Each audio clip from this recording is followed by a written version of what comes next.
I just wanted to get on here to kind of clear up any misconceptions that I might have given about my mom. She was not a high school dropout or a teenager that had me. My mom was in her 30s when she had me. She was well aware of what she was doing. She was working as a nurse's aide. They called them candy stripers in those days. And, she was living her life. She decided to go ahead and have me because of, she got caught, her and my dad. She met my father while he was in the university, and she was working in the hospital.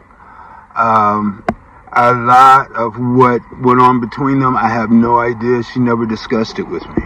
Now, one thing about my mom, while I was growing up, she was both my mom and my dad. She had to be.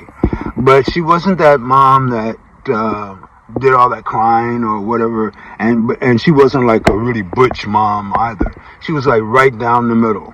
The only thing that I do look back and I don't know, I kind of regret it, but at the same time, it's kind of formed who I am. We were not very affectionate.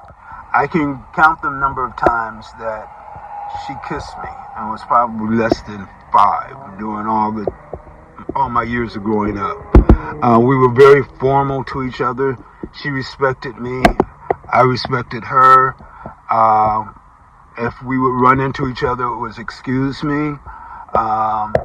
And type of things like that. It was, I don't know why, but that was the way she decided to raise me.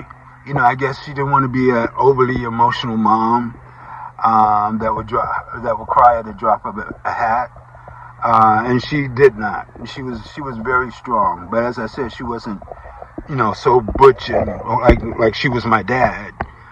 She was like really right down the middle.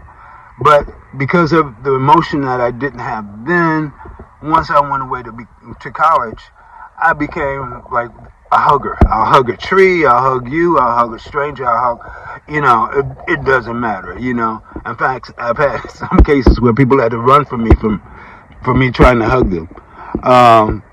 So, this was my life growing up, which I don't regret a minute of it.